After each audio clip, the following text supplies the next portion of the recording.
I was seduced by a man who has blonde hair, but it depends upon who he be and what he be doing as to whether or not he has a tan. And I can tell thee, with a somewhat greater degree of certainty, that it were not as one of these men bearing his gifts, perhaps getting some of the mums into a bit more of a yummy fluster for but a few secs, with the renewed rush for M&S Crimbo stuff. Neither nay were it too, as a younger and perhaps hunger and handsomer sort of a lad. Some sort of Dawn French, handsome as sight fantasy man. But it were not meant to be. For me, nor Mr. Bean at such a time as that. 'Cause the bloody bastards, what be known to me only as Mum and Dad, would not have it. For a lad in stats of height is about up to my thigh. But it were alright. It were very alright. In 1999, Sean to be sure came at me thick and fast. Hello, this is Bravo 20 requesting urgent assistance. Over and over again he'd say it.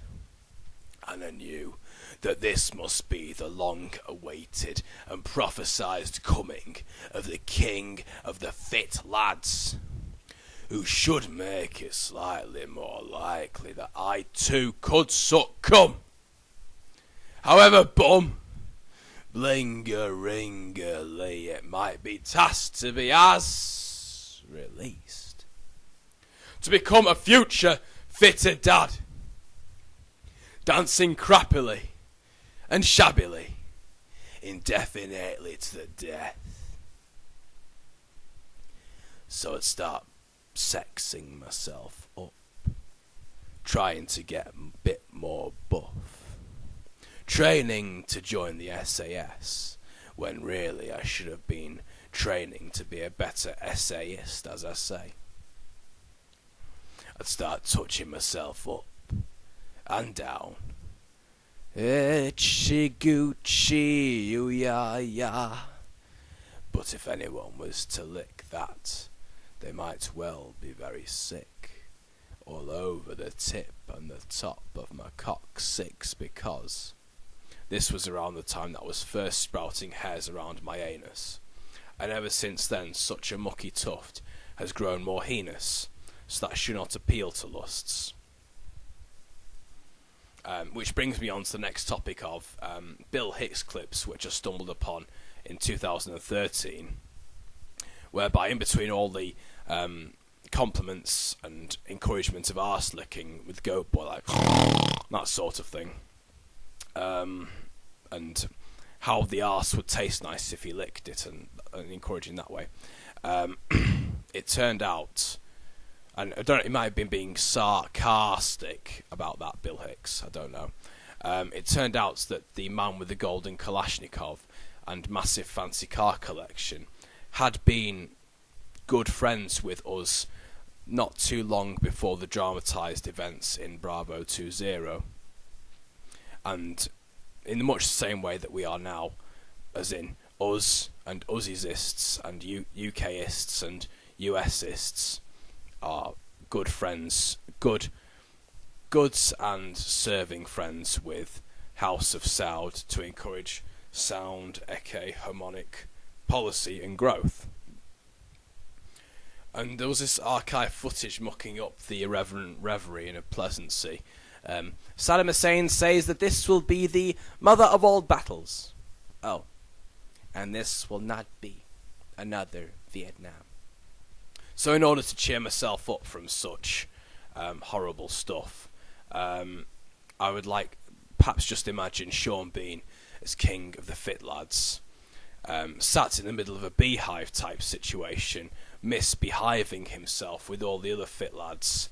In Yorkshire, of course, where they all talk like more gorgeous orcs, as opposed to Berkshire, where they do not bark like dogs because they are shire. I was thinking, the fit lads in the beehive situation jazz up their jizzity bits into Sean Bean and recombine their characteristics. And I was thinking that if a crisply dressed man in a quintessentially purple suit was to jazz up his jizzity bits into Sean Bean, then such a progeny could have been previously projected onto a scene such as this. But not now, unfortunately. To go striding into the palace, to confront the phallus, sees that he perceives before him.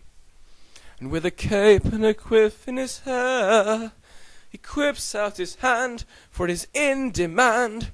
But what ensues next is positively risque. For Morrissey had come to endorse David Cameron, and this is what he had to say. Oh, Dave, since you stepped into the limelight. No, I know I said once that I should like to drop my trousers to the Queen, that every sensible child will know what I mean. Dave, I was lying. I was denying my true feelings for you. Ever since you stepped into the limelight, every bit of greasy, sleazy, weaselly, squeaky clean bits of PC type speak in between all the big boy macho,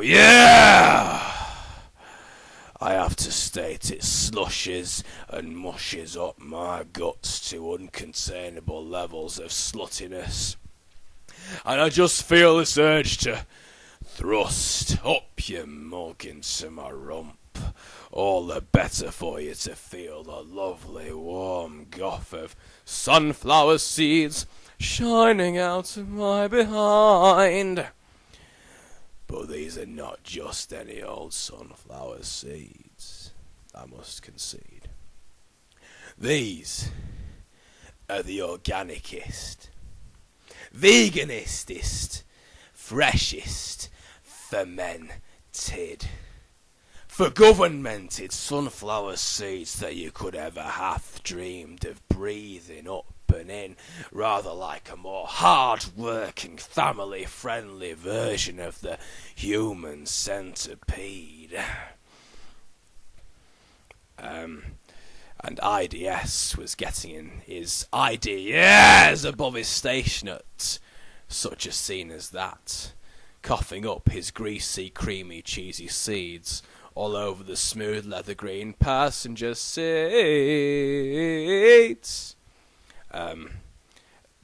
It's just recombining the best bits of the Frankie Goes to Hollywood videos from Two Tribes, which is rather too violent, and Relax.